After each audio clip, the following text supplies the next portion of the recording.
You have to master the simple before you can master the complex. That's from a book called Systemology, which is a great read. Definitely recommend it.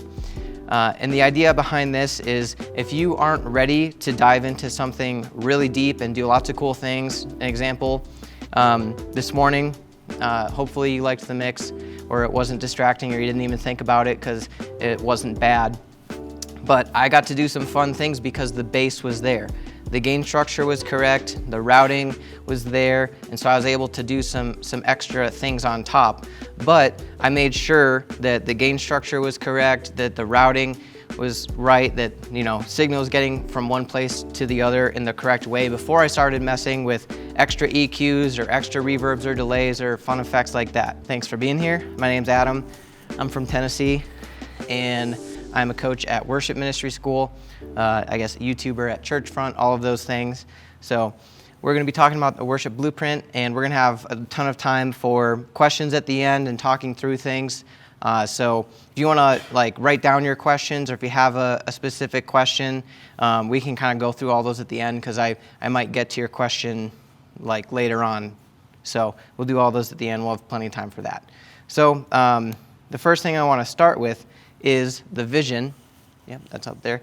Because anything is possible. And I say that because when you're mixing, you want to not just use the technology that you have, or say this is possible, so let's figure out how to use it. You want to start with what do we want to do, and then how do we get to that point. So what kind of room coverage do we want? Do we want it to be able to, hit the front row harder and leave the back row quieter, so that, if people want a quieter mix, they can sit in the back, or if they want it louder, they can sit in the front? Are you trying to fix something that's wrong, or are you just trying to make improvements? Another thing I recommend people is go check out another church, visit somewhere else, listen to what they have going on. And I'm sure anyone that is, in the tech booth is willing to answer questions about, you're all probably in a similar role where you're excited to talk about what you're doing and being willing to learn more and to show other people what you've got going on. So collaborate with other people and figure out, what is it that you liked about those other churches that you visit or venues, and what you did and didn't like. And then another big question is, how are you going to achieve consistency week to week? Because sometimes you have, or not you, but some people often have a professional audio engineer for 1 week out of the month, and then they have other people that only mix once a month, and they have different theories and ideas. So your role, if you are the worship pastor or tech director or main audio engineer, is to make sure that each week is similar enough, instead of letting everyone do their own thing. You're kind of managing the big picture. So one thing that I like to start with as well is that you have to master the simple before you can master the complex. That's from a book called Systemology, which is a great read. Definitely recommend it. And the idea behind this is if you aren't ready to dive into something really deep and do lots of cool things, an example, this morning, hopefully you liked the mix, or it wasn't distracting, or you didn't even think about it because it wasn't bad. But I got to do some fun things because the base was there. The gain structure was correct, the routing was there, and so I was able to do some extra things on top. But I made sure that the gain structure was correct, that the routing was right, that signals getting from one place to the other in the correct way before I started messing with extra EQs or extra reverbs or delays or fun effects like that. So the beginning of all of this is gain. So who would say they have a pretty good idea of what gain is and how it works? Cool. So a few gain points. These are different places that gain can be adjusted, or wrong or messed up if you're not paying attention to it, and cause issues down the line. You have an instrument. So you have the volume output of that instrument. You have the instrument itself. Sometimes acoustic guitar has a battery in it. The battery starts to die. The volume gets quieter. So that can be one thing that's causing an issue. A wireless microphone transmitter. So you got a wireless mic here, or I guess I typed that wrong, receiver. Actually, it's both. Sometimes there's gain adjustment on the actual wireless microphone, and then sometimes there's also gain adjustment on the receiver. So that's 2 more places where your gain can get messed up. There's the preamp on the console. After it comes from this mic into the receiver, it goes into a preamp, and the preamp is a place that you can adjust the gain. Then you get your compressor. Your compressor has makeup gain, and depending on how hard the compressor is being hit, you're probably losing gain on it. Then you have your bus processing. If you're sending your channel signal to a bus before it goes to your output, that's another place that you can have gain. And then you have your main output, obviously, your master volume. And then you have a system processor sometimes where the signal's coming out of your main mix, going into a system processor before it hits your PA amplifier, which these are powered speakers. There's a gain knob on the back.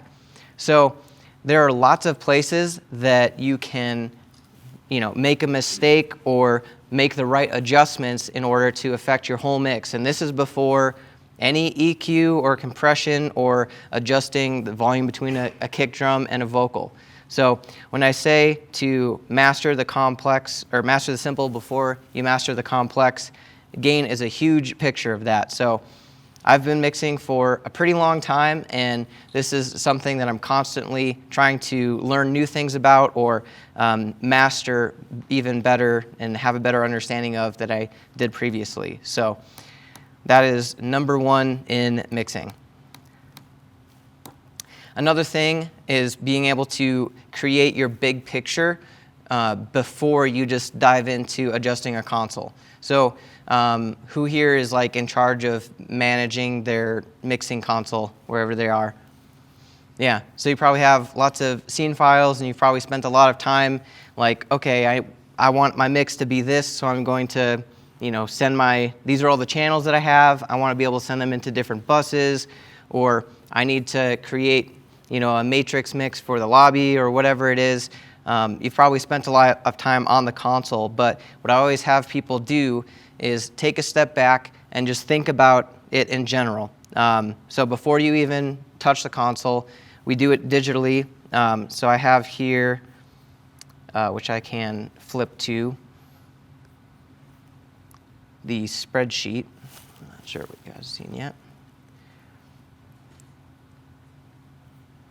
So I'll mirror these quick so you can see.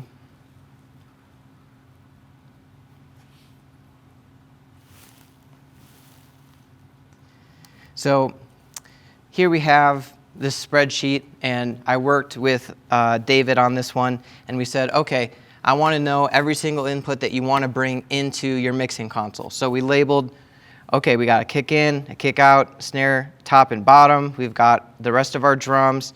We want to have space for 2 acoustic guitars, a stereo electric, keys, and 4 vocals. And we want to include room mics so that we can have that for our in-ears and for the live stream. We want to have 1 handheld and 1 lapel mic or headset mic. We want to be able to bring in Spotify separately from the video feed, so we have to use all of these auxes for that.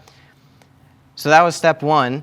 And then, sometimes I leave this open for people to put what microphone they want. And then, does it need phantom power for that signal to work? And then if you have floor pockets on your stage, where is it going to get plugged into? And then after that, where does that floor pocket go to? And if you're doing a virtual sound check, where is that going to? And then if you've got playback from that virtual sound check machine, where's that going to come from when you flip your inputs? And then over here, do you want to have any DCAs control the volume of multiple inputs? Do you want to have buses for your in-ears, or can you use your buses for mixing? So having all of this laid out, this information in a spreadsheet, it makes the ability for you to think about the entire mix a much smoother process, rather than just like sitting at a console and diving through the little 4-inch screen or whatever size it is that's on there. And it just helps you visualize the big picture. So has anyone done this kind of work before? Yeah, awesome. So if you haven't, I definitely recommend just even writing down on a piece of paper this information and then try translating that into your scene file. And it's even good practice just to, start with a blank scene file and figure out, is there anything that was messed up, or is there anything that I can do better than what I had before? So I'm going to flip back to, yeah. Oh, sure. No problem. Mm-hmm.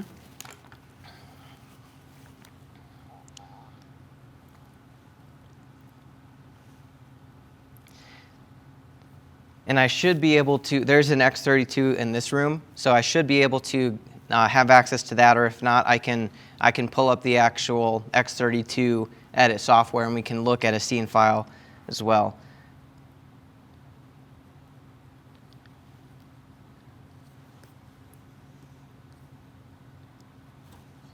So that's creating it digitally before you actually touch the mixing console. And that's how I help a lot of students. I'm on Zoom calls all the time. I'm talking to people about, what it is that you want to accomplish with your mixing console. Let's think through that together. And so being able to use this spreadsheet, we're able to get pretty far before we ever touch the console. And then when it's time to make a scene file, it's just copying the data over and using, templates as starting points. So. The next thing I just wanted to touch on quick is audio control versus audio signal path. Does anyone know what I mean by that? Does that make sense?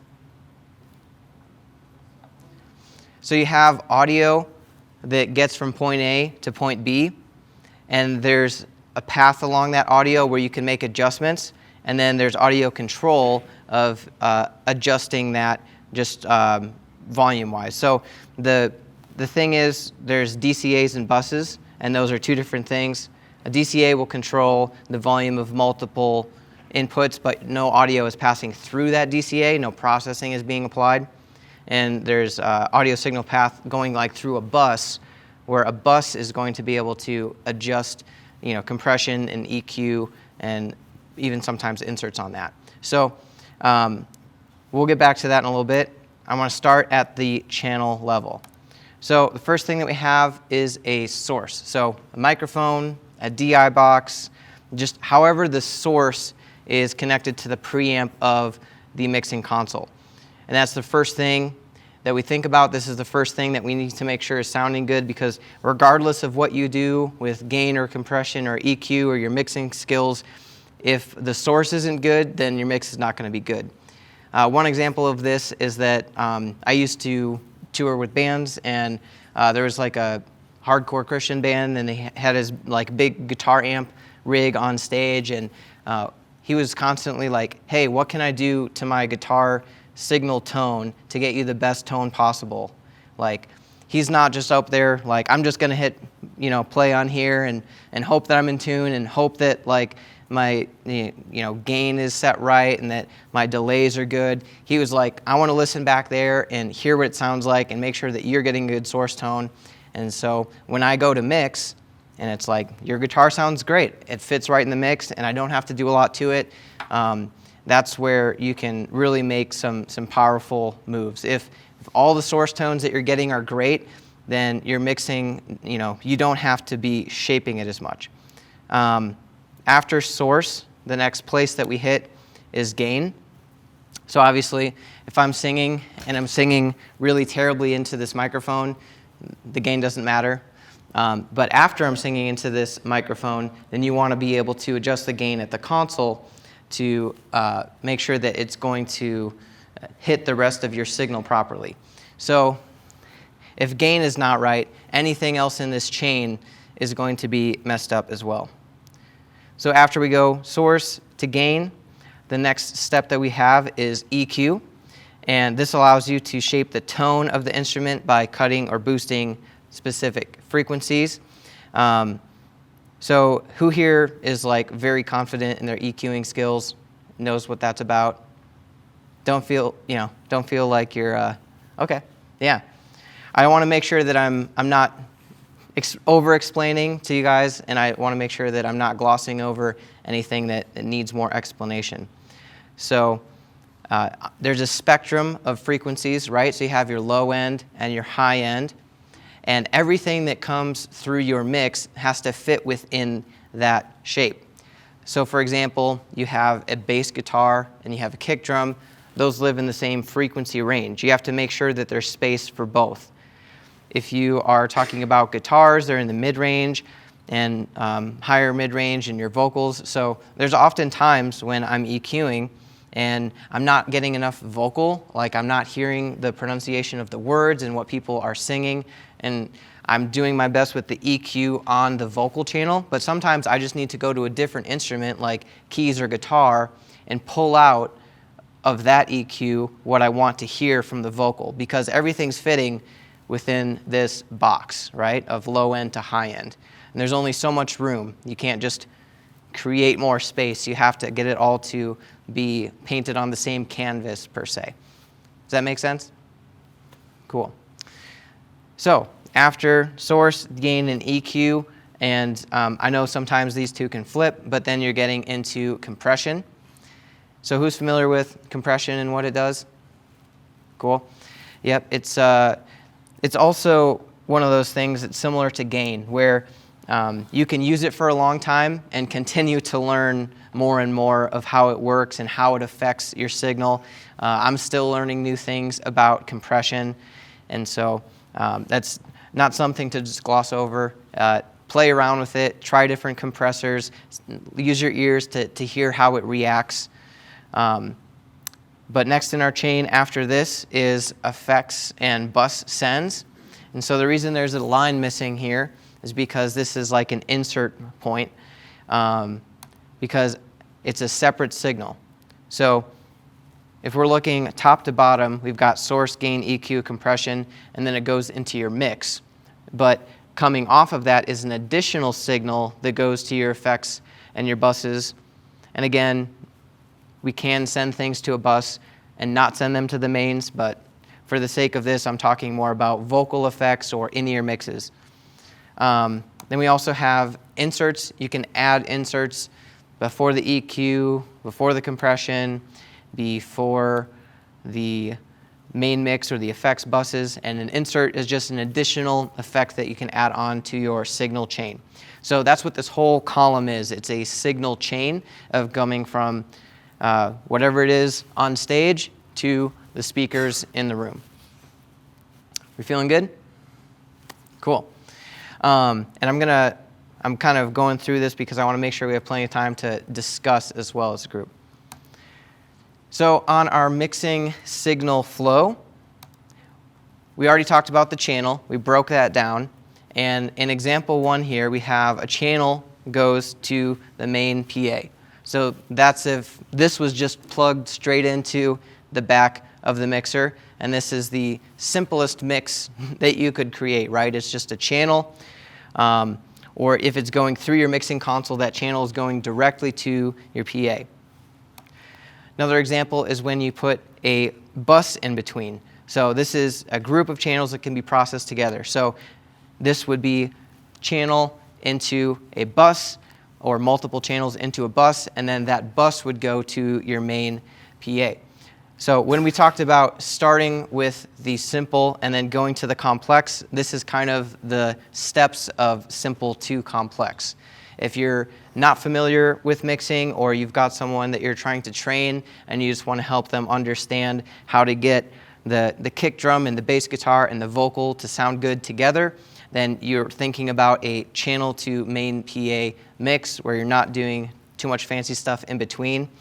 And I know that other people have done this as well, but I've done this to train people, is where I do all of the mixing ahead of time and I just pull all the channels down and I hit play on our virtual sound check or have the band play, and all someone has to do is worry about the level of the instruments together.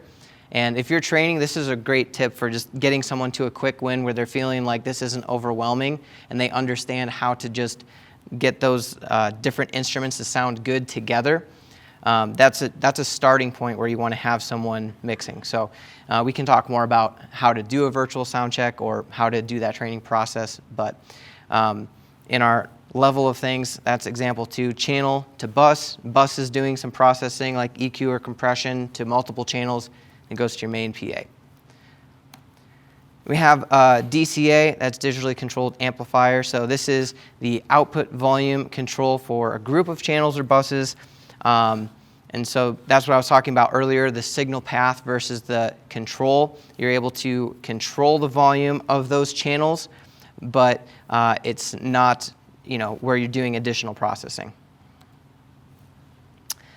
And then we have some even fancier stuff here. A channel going into a bus controlled by DCAs, and then you're going to both a main PA and a matrix mix. So I'm just curious, show of hands, is anyone doing like a separate broadcast mix with a digital audio workstation? Okay, that's a good number of people. And then who is doing like a bus mix or a matrix mix for their live stream? Cool. And is anyone not doing a live stream mix at all? Cool. Are you doing your main left right mix or just no live stream at all? No live stream yet. Okay, cool. Sweet. Well, hopefully by the end of this you have a better idea of which path you want to go to, and we can discuss that as a group, the whole live streaming mix part of it. But the idea here is you have channels into a bus controlled by DCAs, and you can even send that to your main PA and then have a totally separate mix of buses go to a matrix mix. So I've tried to make this next slide look as not scary as possible, and hopefully this makes sense. But this is the whole thing. This is the big picture, right? You've got each channel going into buses, and then you're controlling those groups of channels with DCAs, and then you're sending those groups of channels to your main PA as well as your broadcast matrix if you're doing a broadcast matrix mix. So the reason I did this and spent the time figuring out where to put all of these boxes and draw all these lines is because I wanted to visualize the mix before I put my fingers to the faders, right? I have a full understanding of signal from point A to point B. And does anyone want to say why they think that's important to understand that? So you fix what's wrong? Yeah. If you have an understanding of what the signal source is and where it's going at each point, you understand where it could be broken or where something's not working. So if we go back a few slides and we go to our most simple example here of channel to main PA, if you're not very advanced or you're handing this off to someone that's not very advanced and they're having a problem and all it is the source going into a preamp and then going to the mains, you probably can pretty quickly determine where is the issue or what's going on. Once you get to the more complicated setup, you really need to have a full understanding of each thing. Here's my input. It's going to this group. This group is going to the PA. So at any one of those points, there could be an issue. If it's being controlled by a DCA and the DCA is down or muted, you're not going to get signal. So understanding each one of those points is really important. So has anyone done one of these kind of maps, have like drawn it out? Cool. Yeah. Another really good exercise, again, you don't have to use computer software. Even just doing this on a big piece of paper is a really helpful exercise. So, yeah.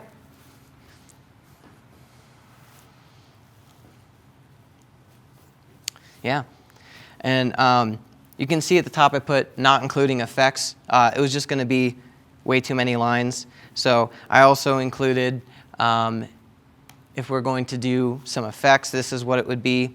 I want to understand that my, kick and snare and all my drums are going into a reverb send, and then it's being processed, and then it's coming back on a return channel, and then it's going to our main PA, our broadcast mix. So one thing that trips people up sometimes is they have effects, and they see a send and a return, and the way it's designed is kind of based on the analog world where you had an analog mixing console, and then if you wanted to have an effect, you'd have to send that to a bus. That bus would have a physical cable coming out of it into your giant rack of really heavy equipment that would process it and then send an analog signal back into a return channel that you could then push your vocal reverb or drum reverb or delay through. Has anyone worked with one of those like analog effects racks? Cool. Yeah. I am I'll say I'm over 30, and when I started mixing, it was analog, and then I got to be part of that transition from analog to digital. So for me, it really helped me understand where a lot of these concepts came from, where the naming of things came from, why things are done on digital consoles the way that they are. It's because it was designed after the analog. So does this make sense to everybody, the signal stuff? Processing. So I am mixing into buses. I have a list of reasons why I do this. Does anyone want to share why they might mix into a bus rather than going straight into a channel? I like to control the drums as one instrument Yeah. instead of every individual piece. Yep. Put it in a bus, put a bus compressor on top of it. Sounds like drums do in the room. Yeah. It is one instrument. You put a lot of microphones on it, but the drums as a whole are one instrument. So I am, or at least used to be a drummer, so I understand that. Does anyone else have a reason? More control of one fader instead of 16. Yep.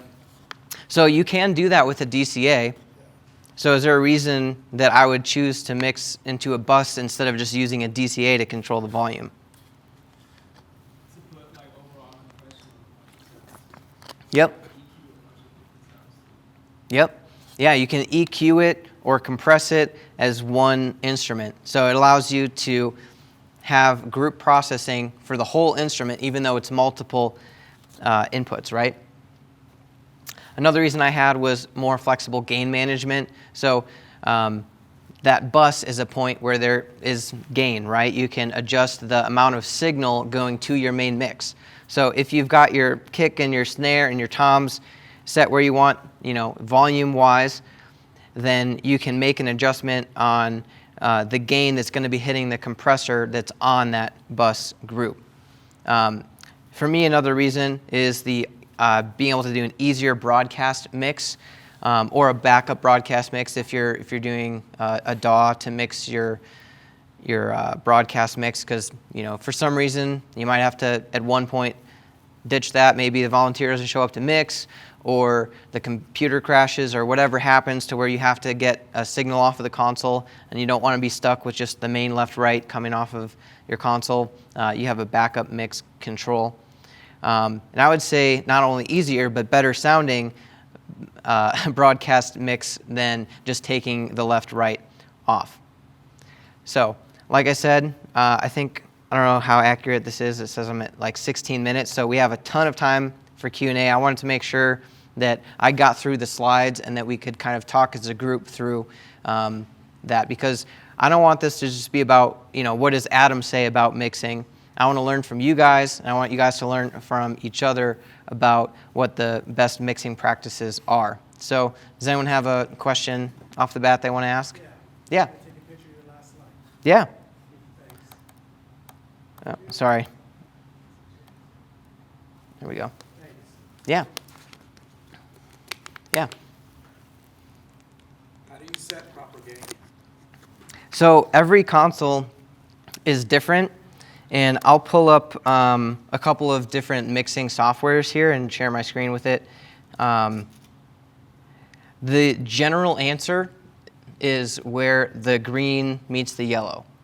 So most mixing consoles have some sort of LED, right, where it's saying this is your input signal or your output signal, and you're trying to figure out where the gain needs to be on that. And usually there's green, yellow, and red, and where the green meets the yellow is a healthy signal, and then when you're hitting red, it's clipping and distorting, so you don't want that distorts your signal. And if it's really low, there's a poor signal-to-noise ratio. Is anyone familiar with that signal-to-noise ratio?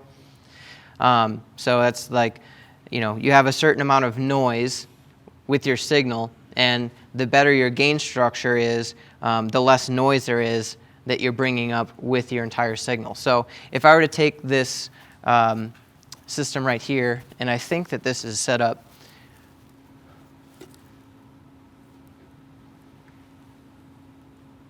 I'm not on this side of it, so I can't tell. But if I was to crank everything up, you would hear a hiss coming out of the speakers because there's a certain amount of noise that comes with the entire mix off of the board, and the more I push that, the more the noise comes up with the actual signal that you're trying to send out. So, if we like some specific examples, I'll get my screen mirroring here so I can show you some different consoles. But the general answer is where the green meets the yellow, and then Why is that? because most people have accepted that as a standard of like how to display where a healthy signal is. It's kind of like a stoplight. There's, go, slow down, and stop. Or in this case, with the clipping red, it's back up. But even, I think it makes a big deal on the live stream as well. Yeah. Getting all your gain structure. If you get your gains off the bat right before you start anything, and you'll see your gain structure, it makes you making sure it doesn't even go into the yellow, just stops right at the green where it meets. Then your live stream, it just sounds that much better because your live stream, it always seems like it's pulling more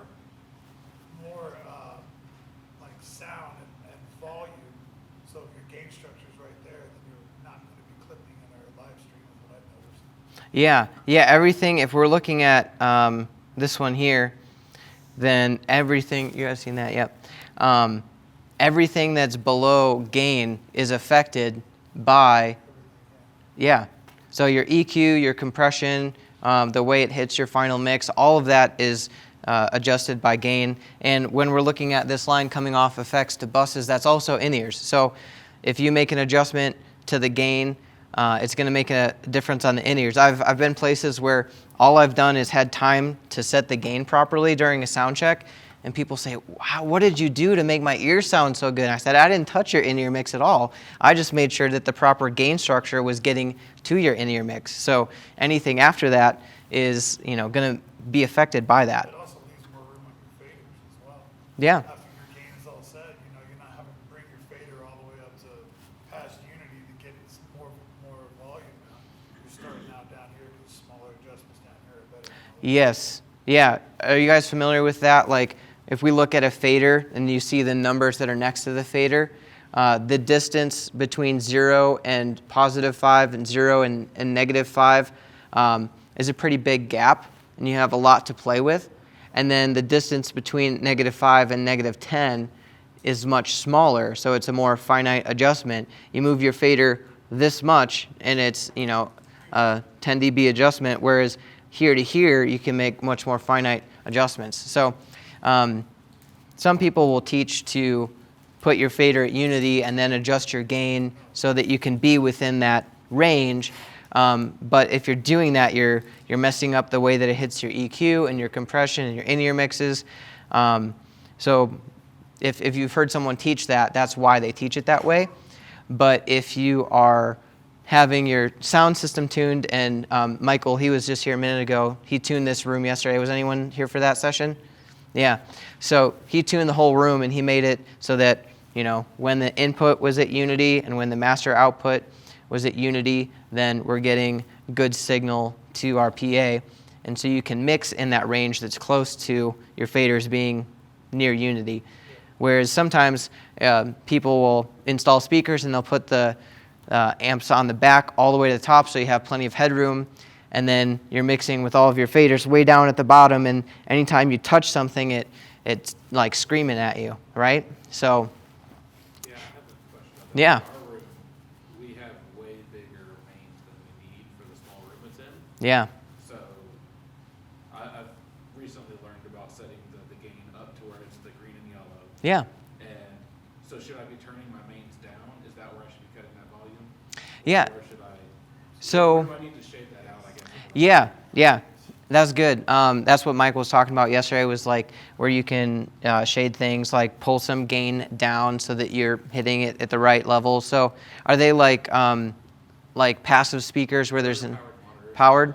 2 JBL 12-inch, look like that but bigger.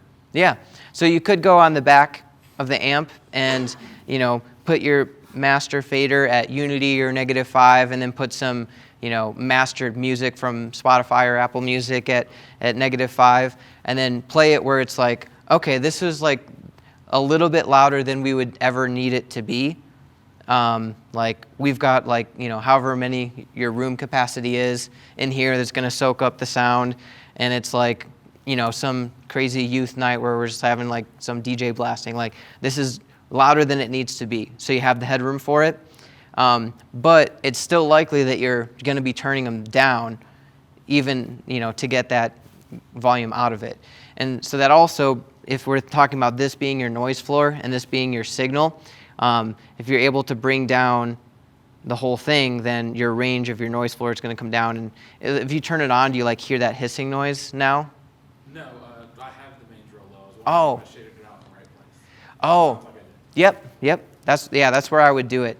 The only danger that you get in with that is that if like you need to push it way louder, then you have to like, if you want to make an adjustment, get on the ladder or lift or whatever. But as long as you left yourself enough headroom, then yeah. I'm just curious, how much did you like? Was it cranked all the way up and then you had to pull it back? So I started with, so it's got a master volume and then it has a channel volume because it's 2 channels on the Okay. volume. And I started with all the knobs just at 12 o'clock and it blew us away in that room because it's a 3-car garage. Okay, yeah. Yeah. Yep. And it's 9-foot ceiling, Mm-hmm. sheetrock ceiling, sheetrock walls, concrete floors. Blew it to hurt. So I turned them down both to like 9. So like those, they're barely on. Yep. And it's still loud. Yeah. Yeah, so if you were to, and that's another thing. Too much for the room. Right. The room we have. Yeah. And that's a traveling sound system too. It goes to camps with us. It does outdoor stuff. So we need it to be bigger at different places. Yep. That's just what we have to use in that room.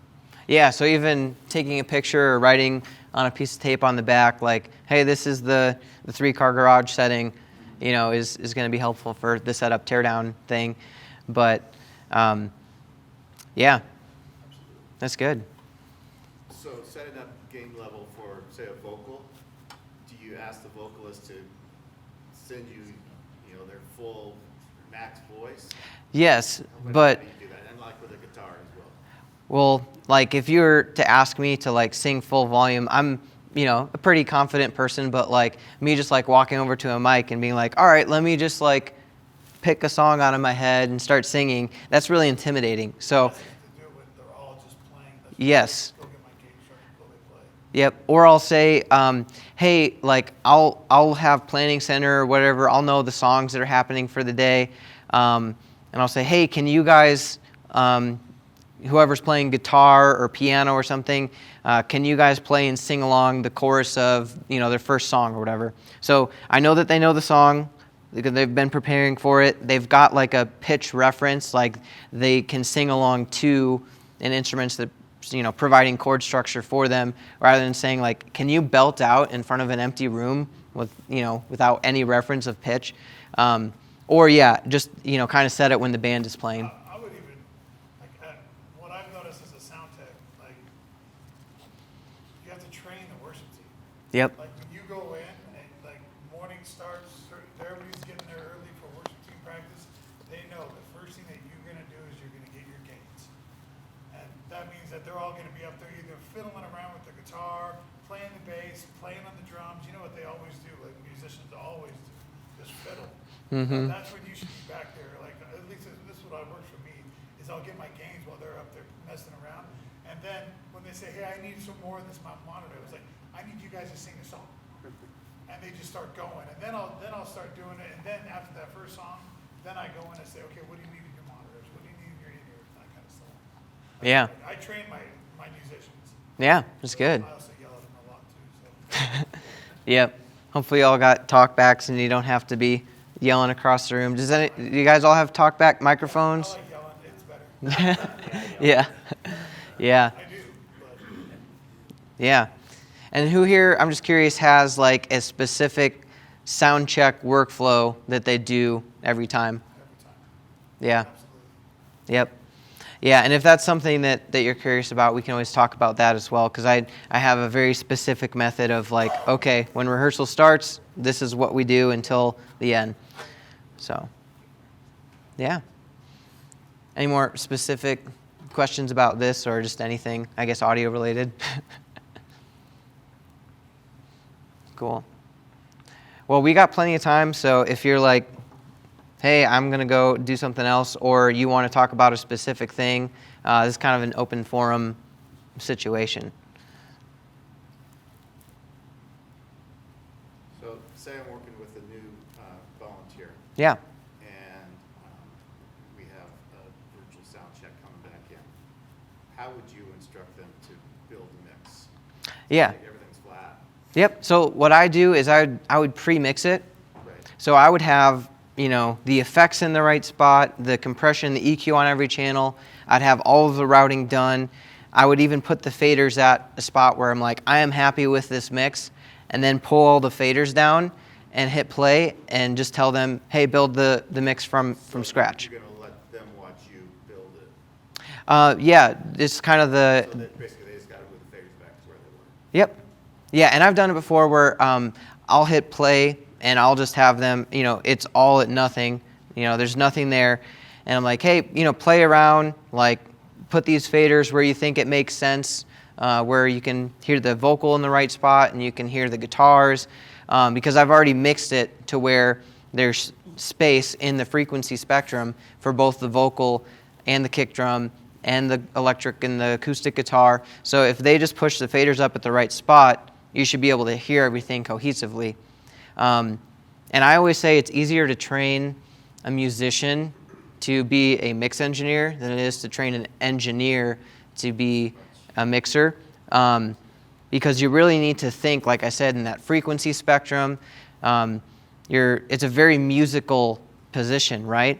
It's at a certain tempo, it's in a certain key, the pieces, like the instruments, need to fit together in a certain way. You're like on the fly, composing almost, right? I'm just curious, how many people were musicians before they were audio engineers? Yeah. That's why I am, because I can't Play play. the audio engineer side, but I can play the musician side. Yeah. I don't know about anybody else, but who here uses their board as a musical instrument? Yeah, I mean, that's why I'm there, like, I can't play music, an instrument or anything like that, but my wife's a worship leader, so this is how, like, I can serve it alongside of her and whatnot, and then, yeah, I mean, you're making it all become one thing, Exactly, essentially. it doesn't sound like a muddy mess, it's because you're making it sound Right, like. so like, each one essentially is like a string of a guitar, Exactly. and you're playing them all together to make one note. Yep. Plus with effects, reverbs and delays, you can add texture and interest to a song. And if you know the song really well, you know where you can fix spots to, oh yeah, slide up a little delay here on this into this phrase and pull it back down. Yeah. How many people know what songs they're going to mix before they arrive? That's good. Yeah. Or at least are familiar with what they are. And not saying that you have to have every song memorized, but just even listening ahead of time, you understand, okay, when there's a musical break, this is the instrument that's providing the melody that people are going to, be able to hear. A really popular thing, at least with worship music, is before you get to the bridge, during the interlude before the bridge, some instrument is going to play the vocal melody because we're introducing a new melody that we want people to be able to sing along to. So, understanding, okay, keys is going to play the vocal melody of the bridge. Let's make sure that's pushed hot enough and is clear so that people can sing along, because that's the goal, is that they can not be so distracted by how loud or how quiet it is, or if they can sing along with whoever is singing the melody.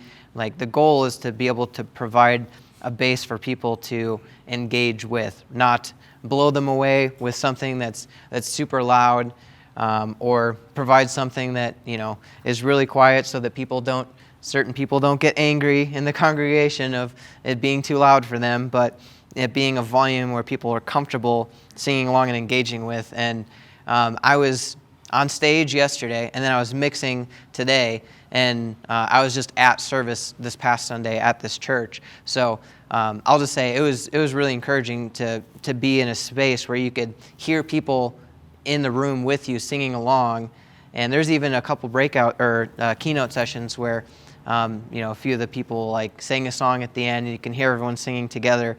And that's the big picture. That's the goal behind all of this. If you're mixing at church, is that you want to provide a space where people can engage with the service. They can clearly hear and sing along with and contemplate on the words and not be distracted by what's going on.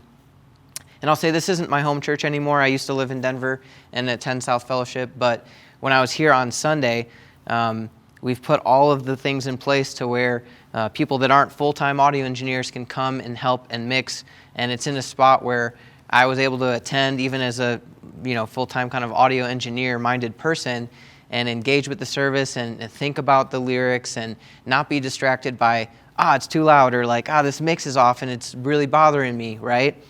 That also goes back to the source piece, is that obviously your musicians have to be good and they have to be doing the right thing with their instrument and sending the right signal. So there's a lot that goes into it, but it's a big picture and you're kind of trying to make it all fit into the right thing. So yeah. So we're fairly new to this. We lost our sound guy.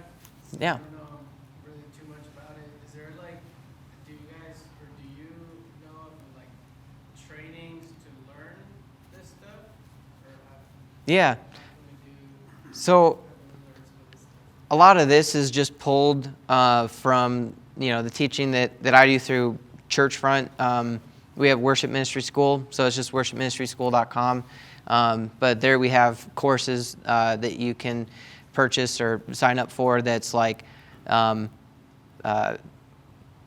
beginner's guide to church sound. That's kind of like a much elongated version of this, where it's like, here is what EQ is, like the definition of it, how it works, examples of it.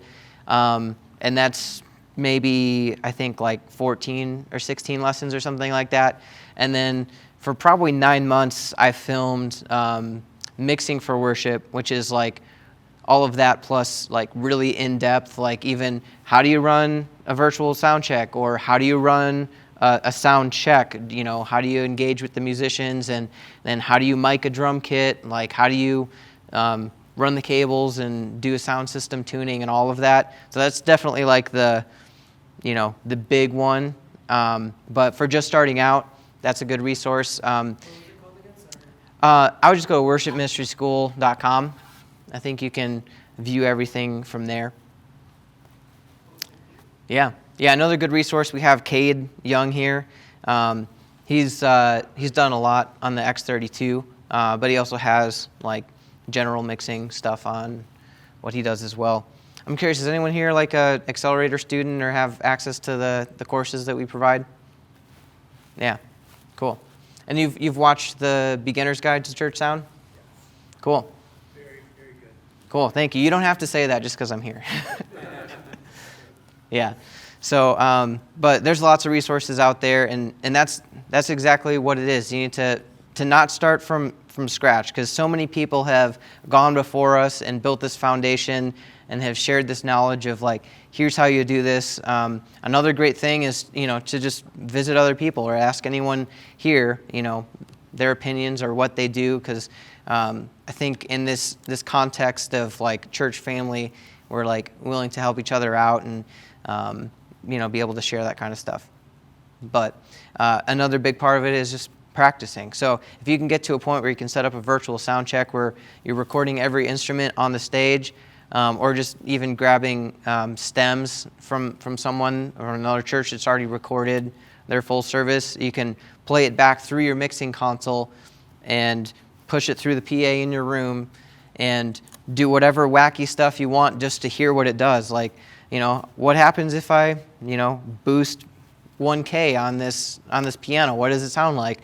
What does happen if I, compress it really, really hard? Like, what does that sound like? So you can start to train your ear without asking a band to, play on stage for 5 hours just so that you can learn that kind of stuff, because that's not an opportunity that we usually have, or a good place to practice that, because it would, you could hurt their ears or something, right? Yeah. Who here does a virtual sound check? Cool. I'm curious, do you guys record that like straight to your console with SD cards or a flash drive, or use like a separate DAW? Yeah, we have an SQ7. We just Dante to Logic and run virtual soundtrack. Yeah, and we have that same setup in the tech booth over at the church. So if you're curious, we can, you can go in there. I think I've seen some of you back there, but don't be shy if you're like curious what's going on. We've got kind of an open invitation, as long as we're not like trying to do a session. If you're in a break or something, like feel free to pop in there and ask us questions. Yeah. What do you guys got? What are you guys struggling with, or what's something that you haven't conquered yet? Share your thoughts, if you could, with subwoofer levels. Yeah. Just purely what the guy on that particular week thinks is good, or what do you recommend? Yeah, so yesterday, Michael Curtis, who also taught the last keynote, was in here, and he tuned this system, and is a pretty scientific. It's a mix between like a scientific method and adjusting with your ear. So he showed on his screen, like, here are the levels in the room based on a microphone that we place in the room that's going to capture the low end versus the high end of the sound system. And we want it to be balanced in a way to where we can feel the low end and hear the high end, and obviously anyone can boost the low end on any instrument that comes in, but the idea is that your system is in a place to where if you adjust your bass guitar and you have low end in your bass guitar, that it sits in the mix properly. If you play a mastered track off of your computer, which I was going to do, but I don't have the password for the student room computer. Jesus. Yeah, it might be. Yep. So, but this room is tuned into a place where if you play a mastered track, it's going to sound right. It's not going to sound woofy, or it's not going to sound like it's lacking. It's just in a place where it's the right volume. And that it can be very subjective. Do you have your like subs on an aux or a matrix where people are kind of adjusting them as they mix? Yeah. So I used to do that same thing where I'm like, I'm going to make sure I always have control of my subs. And then the more I started mixing, the more I, wanted to just get to a place where the system was tuned right. And I'm putting a high cut. I'm cutting all of the low end out of every instrument that doesn't need it. So only the kick drum or the bass guitar, or if it's a low key band, maybe the keyboard. Piano would be providing low end, because I will say the amount of space for instruments in the low end is much smaller than the amount of space in the higher frequencies. So you can only, trying to figure out how to say this.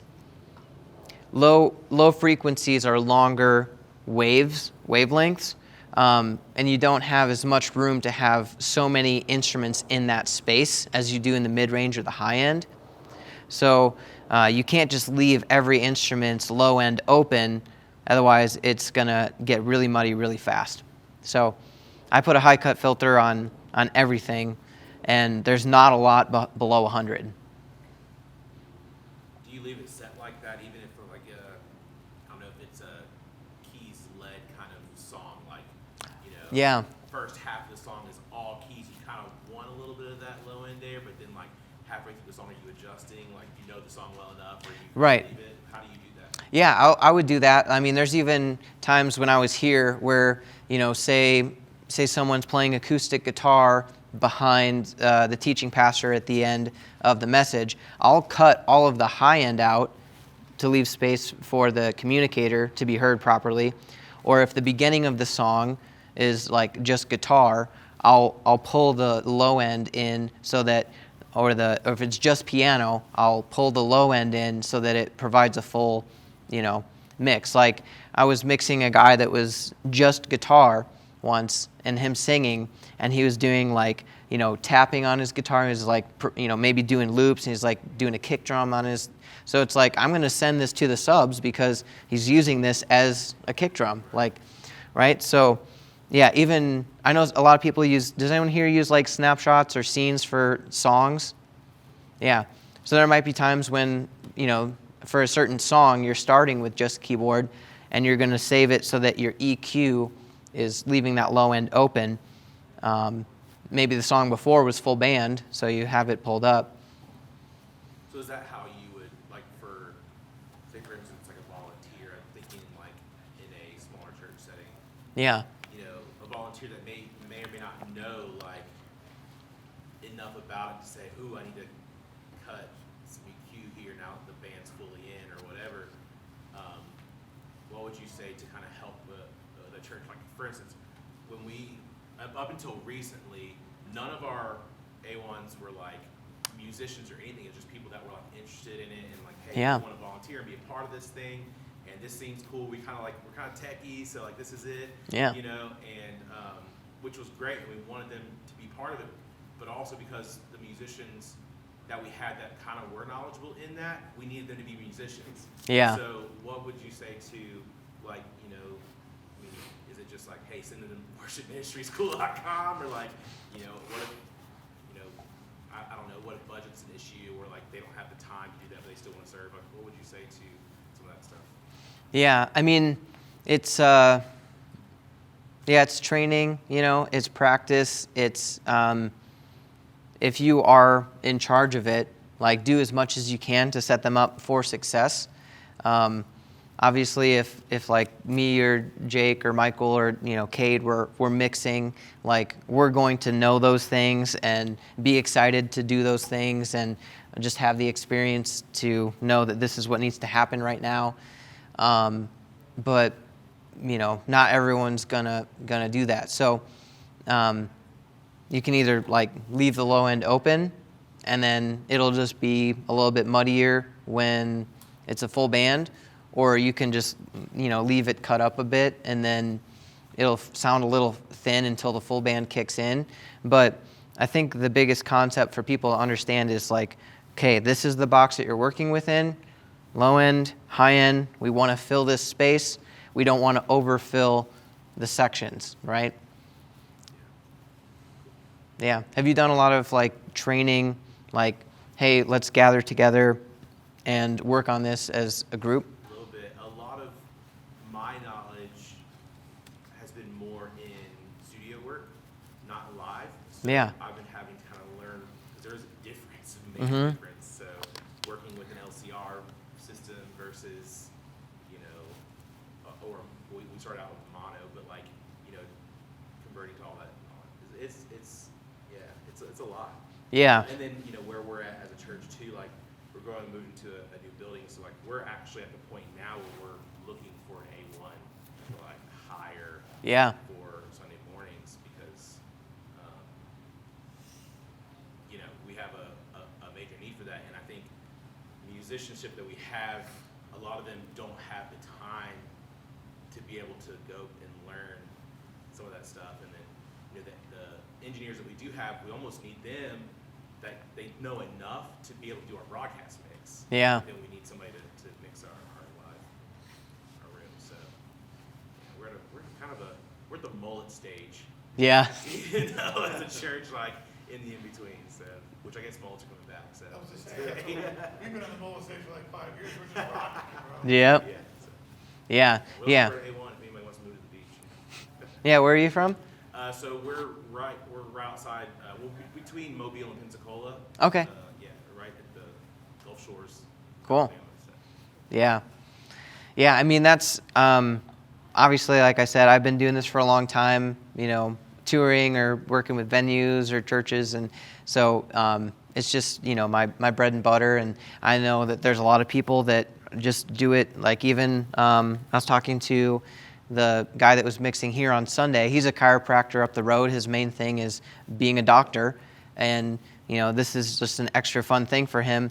Me, I'm spending every single day, thinking about it and practicing it and learning new things. And that's just something to keep in mind, is that if you're leading volunteers that are doing this, they're spending their 9 to 5 or even longer just doing their normal day job. They're not going to have even an hour or 2 or 3 a day to be learning and practicing it. But if it's something that they're passionate about or they're willing to spend time on, just make sure that you give them the space to practice it, give them the resources. So if they're like, I want to learn this, like, chase that, like, figure out how to get them training, get them to meet them at the church when they're available to do it.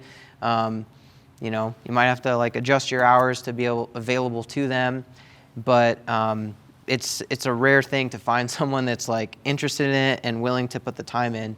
So Yeah, it's funny you said that because one of our main engineers, he's also a chiropractor. And so Yeah. He goes like, man, I adjust people during the week and I adjust sound on the weekend. Yeah.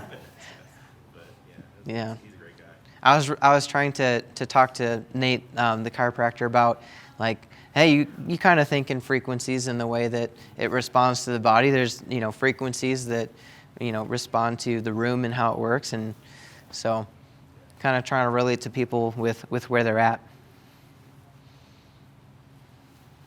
Yeah. So our church has a kind of an ongoing discussion amongst the various operators.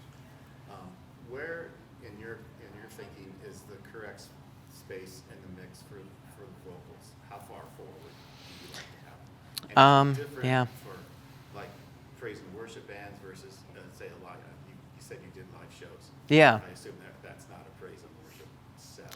Right. Yeah. Well, I used to work with mainly Christian bands, but yeah, pop and rock, and I guess when I worked at venues, I worked with whoever showed up. But whatever you heard this morning is kind of my preference, but people's preferences are going to be different. Last year we had an engineer kind of in the similar space as Cade Young, who was just like really into really vocal forward mixes. And you're going to get some people that are like, I want to feel the band surround the mix of the vocals, and it's like it just feels really thick and wide, and the vocals are there and you can hear them, but they're not like way forward front. So it's kind of a preference thing. But going back to the first like, how are we going to achieve consistency week to week? Part of that is, maybe if you're taking notes on what you liked and didn't like, getting your team around, hey, we're going to do a listening session. This is a mix from, our church. This is a live stream mix from somewhere else, or this is just a studio mix, and asking people, what do they hear? What do they like? What do they don't like? And then, maybe you take a mix from your church and you mix it down to, if we could sound like this every week, this would be great. And getting everyone on the same page about, hey, this is what we want to sound like because, starting with the vision. We want to be able to have everyone, hear those singing around them for the main vocal melody that people are going to be singing along to, the loudest vocal in the mix, because we want everyone, not everyone's going to like figure out, I'm going to sing along with this harmony when they're in the congregation, right? Like they're going to be trying to sing along to the main melody, so that needs to be forward in the mix, or we want to feel the bass. So pushing a mix through your system that you want to achieve and making sure everyone understands what that goal is going to help you achieve that consistency week to week. And Aaron, the worship pastor, who's usually doing video mixing this week, he's held trainings where he's done that exact thing, where he says, we're going to get all the audio engineers, we're going to listen to some mixes. He intentionally created some really bad mix scenes on his console and had people listen to him and say, what do you hear? What do you like and don't like? And then he made a mix that he thought sounded great and pulled that up and said, this is what I want us to sound like. I'm just curious, has anyone here done that before with their teams? So that's a really good practice. And, if you want to hear more about the technical way that Aaron did that, I'm sure he'd be willing to share that with you. But that was kind of the gist of it. Make a terrible mix, push it through the system, have people listen to it, and make a great mix and push it through and say, this is what we want. Not in a overarching way, but just say, hey, as a church, this is our goal. We want to, be on the same page and provide consistency.